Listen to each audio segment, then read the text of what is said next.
It's opening day in Major League Baseball, and I've got many betting picks for you in this video. But most importantly, I'll show you how the baseball betting tips are going to be made. I'm Professor MJ and I teach statistics to university students in Canada. Let's crush the sportsbooks together, shall we? This is a super important video, and I will refer to it throughout the season when people ask me how the baseball picks are made. What you need to understand is the MLB betting tips will come from two different sources.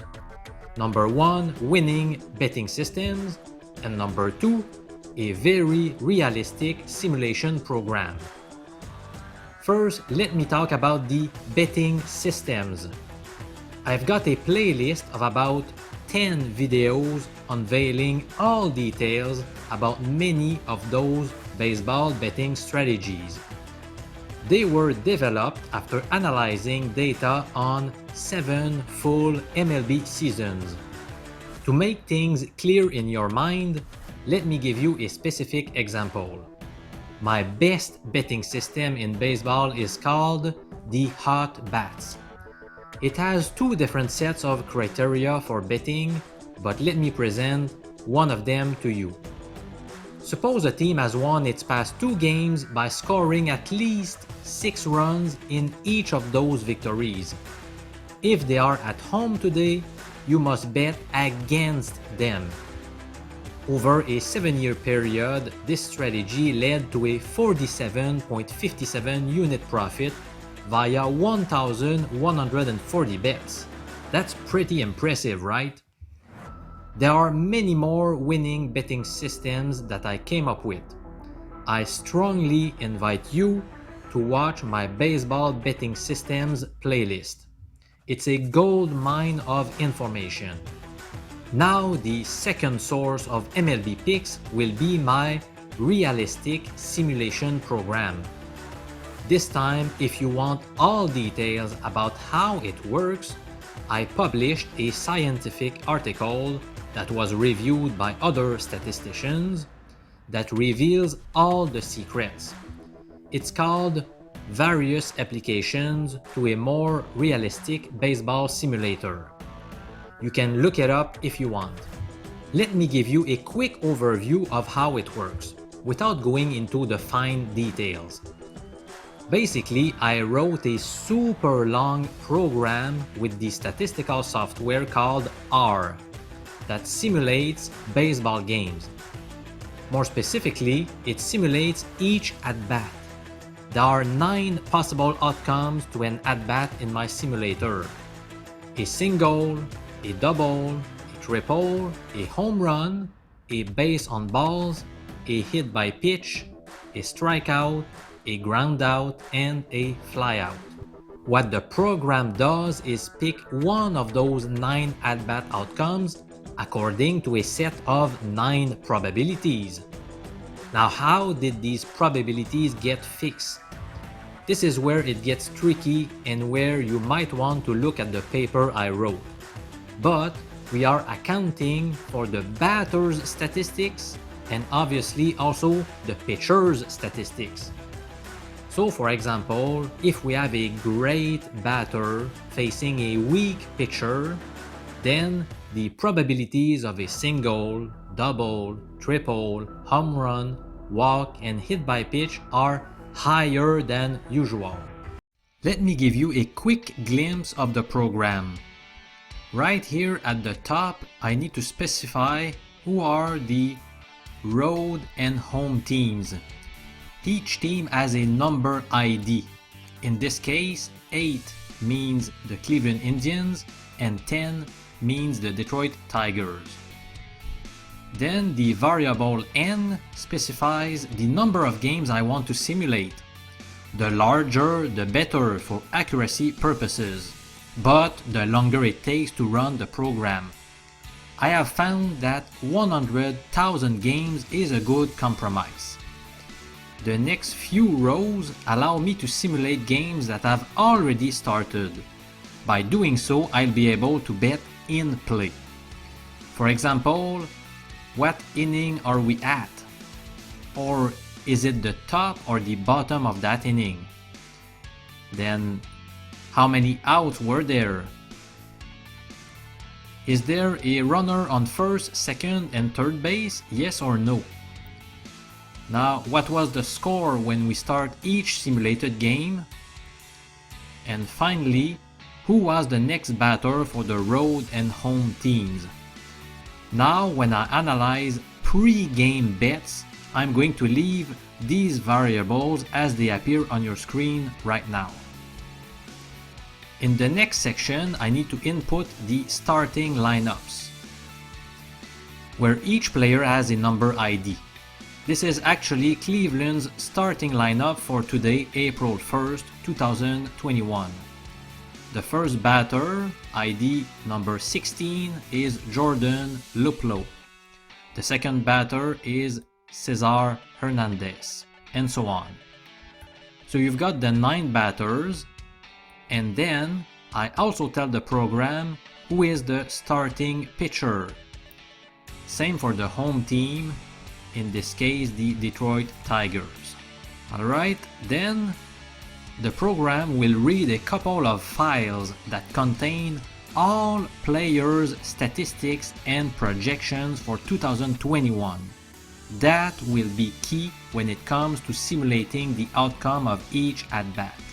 Then the program goes on and on and on and on with a lot of instructions on how to simulate games. Now, one more thing I'd like to mention to you, it even has very accurate rules for runner advancement.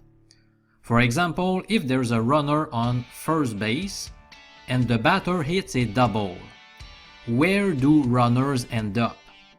I used a huge data set in order to come up with very accurate probabilities. Let's look at the example I just told you about.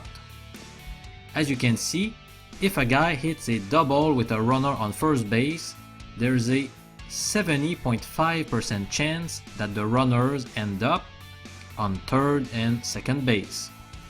But there's also a 25% chance that the runner scores while the batter gets to second base. There's also a 2.3% chance that the runner scores and the batter goes to third base, as they are trying to get the runner out at home plate. Now, those were the numbers when there is no out. That's the first column here. As you can see, the numbers differ quite a bit when there's 1 or 2 outs. And when you think about it, it's not that surprising.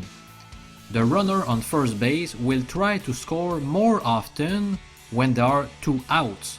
So that's why he scores more often, but he's also retired at home plate more often in these circumstances. When the 100,000 simulated games are done, here is the output I get. On many betting markets, the program converts the probabilities into fair odds. So basically the numbers shown tell you the minimum acceptable odds for a lot of betting options. So the first one is the money line.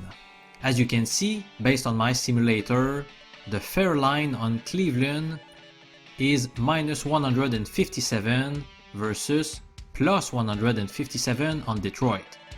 In other words, if you get odds on the Indians that are better than minus 157, you should bet them. In practice, I'm going to bet only if there's a significant difference between the fair line and the actual line. In this case, if the line on the Indians was minus 155, I would not bet, because even though it is better than minus 157, it's too close to be worth it. On the other side, if you get odds on the Tigers that are better than plus 157, you should bet them. Early this morning, I saw plus 170 on Detroit, so I did place a bet. As of now, my program also takes a look at the run line, and also the total number of runs scored in the game.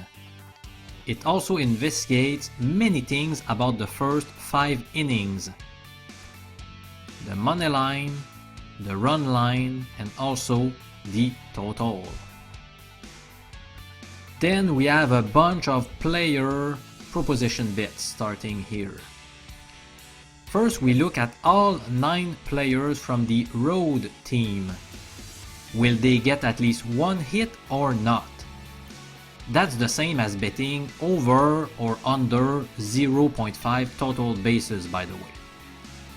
And then same for the home team's 9 players. And then we look at total bases, whether they're going to get a single or not, a double, and a home run. Then, will a run be scored in the first inning? Also, for innings 1, 2, 3, 4, 5, will there be 0, 1, or 2+ runs scored? Up next, which team will have the highest scoring inning? The road team, the home team, or will it be a tie? We also research the total number of hits in the game and whether the final score will be odd or even. Now, as the season goes on, I will add many more betting markets to my program. I'm really excited to see how we're going to do this season. In case you watched this video in time, here are the top 4 bets for the Indians versus Tigers game on April 1st, 2021.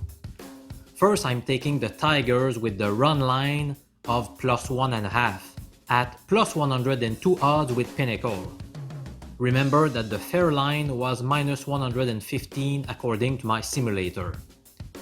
My second pick goes to under 4 runs in the first 5 innings at -115 odds with B-Win, while the fair line was -142.